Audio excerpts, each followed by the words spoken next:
Welcome to Lesson 14a, Boundary Layers with Pressure Gradients. In this lesson, we'll compare velocity and vorticity profiles for three different kinds of pressure gradients, and we'll discuss vorticity production.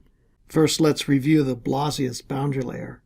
This solution is for a flat plate, where u of x is just a constant, capital U, and therefore pressure P is also not a function of x, but is a constant. In other words, this is a zero pressure gradient case. If we plot the velocity profile, u over u, as a function of y, recall that the profile near the wall had a constant slope, where we're talking about the first derivative of this velocity curve. If we do the same thing with vorticity as a function of y, since omega z is minus del u del y, the vorticity profile looks like this.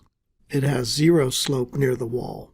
Because of this zero slope, as we've talked about previously, there is no vorticity production at the wall, since there's no vorticity gradient near the wall.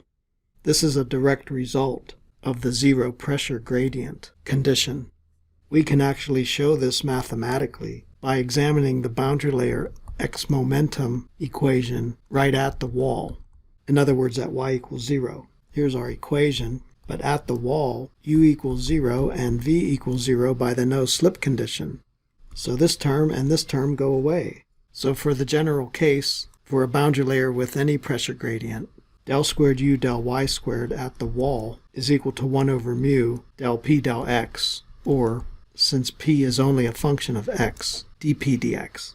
Let's call this equation 1, and it's valid only at the wall. What we're saying is that the second derivative of u, or the curvature of the velocity profile, is proportional to pressure gradient dp dx. Let's look at some examples. The first example we've already talked about, namely the Blasius flat plate case.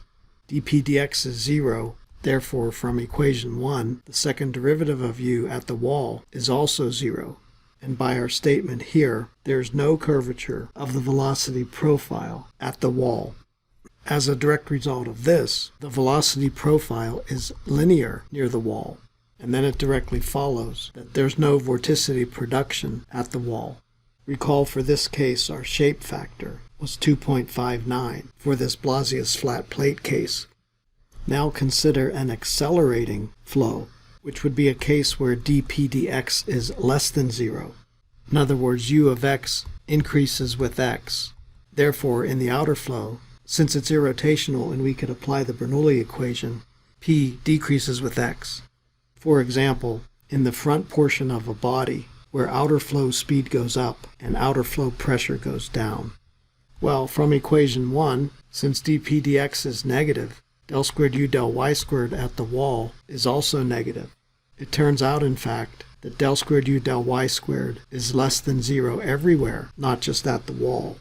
Again, let's plot the velocity and the vorticity profiles, the u component of velocity and the z component of vorticity. The velocity profile will have curvature, in fact negative curvature everywhere. And unlike the Blasius case, the slope is not constant near the wall. Omega z is still negative, but it does have a slope near the wall and will look something like this. The slope is not 0, therefore there is vorticity production at the wall. In terms of signs, we see that del omega z del y at the wall is positive.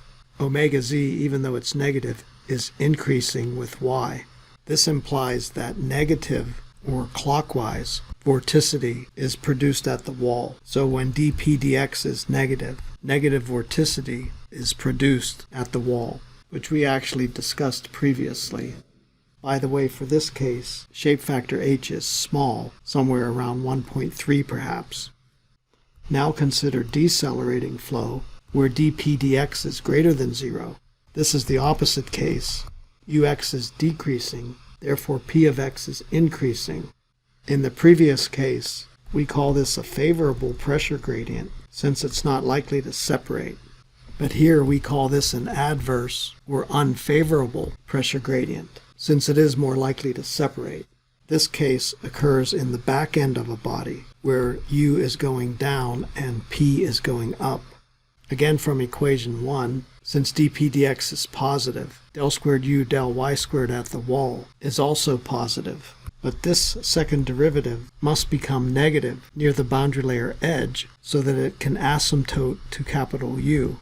Thus, del u squared del y squared must be 0 somewhere in this profile. So we conclude that there must be an inflection point somewhere in the boundary layer. Again, let's plot velocity and vorticity profiles. This statement helps us sketch this.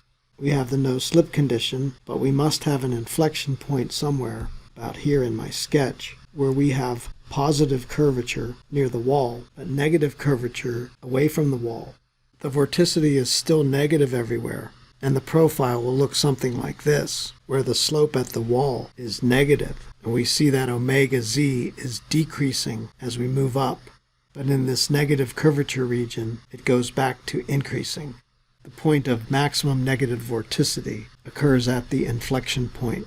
As I pointed out previously, this kind of profile has a large h, here perhaps around 3.5.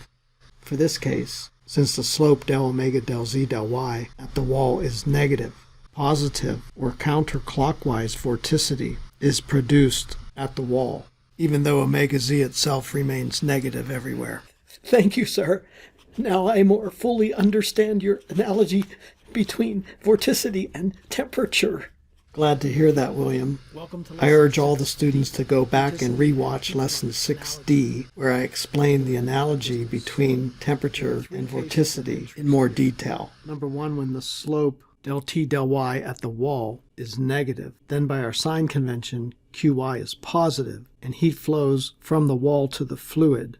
This is the case with a hot wall and a cold fluid.